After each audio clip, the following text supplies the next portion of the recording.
Bahujan Samaj party ने लोकसभा चुनाव के लिए अपनी 17वीं लिस्ट जारी कर दी, जिसमें उत्तर प्रदेश की कुशीनगर और देवरिया सीट पर उम्मीदवारों के नामों की घोषणा की गई है। बीएसपी ने जहां कुशीनगर से शुभ नारायण चौहान को टिकट दिया है, वहीं देवरिया सीट से संदेश यादव उर्फ मिस्टर को चुनावी मैदान में उतारा है।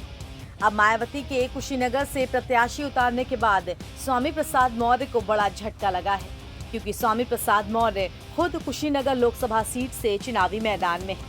वो अपनी पार्टी के सिंबल पर चुनाव लड़ रहे हैं और उन्हें इंडिया गठबंधन की तरफ से कांग्रेस का भी कुछ समर्थन मिला हुआ है। ऐसे में स्वामी प्रसाद मौर्य को बिल्कुल उम्मीद नहीं थी कि मायावती उनके खिलाफ अपना प्रत्याशी मैदान में उतारेंगी। लोकसभा चुनाव 2024 के बीच राष्ट्रीय शोषित समाज पार्टी के राष्ट्रीय अध्यक्ष और पूर्व मंत्री स्वामी प्रसाद मौर्य ने बड़ा ऐलान किया था। माना जा रहा था कि पूर्व मंत्री स्वामी प्रसाद मौर्य बसपा चीफ मायावती के संपर्क में हैं और वो बसपा के टिकट पर चुनाव भी लड़ सकते हैं।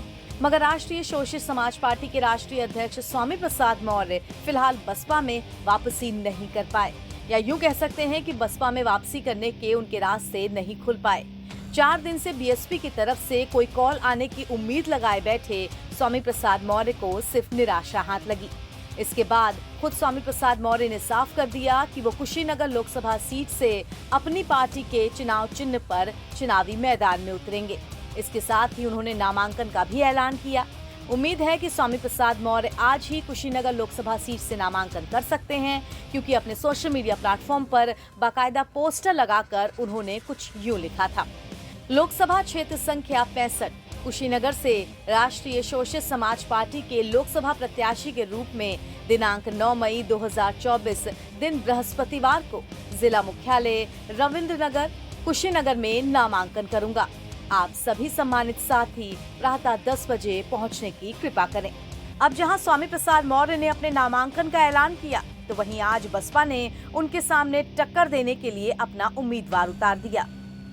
मायावती ने जिन सीटों पर उम्मीदवारों की घोषणा की है, उन सीटों पर 7वें चरण यानी कि 1 जून को वोटिंग होनी है।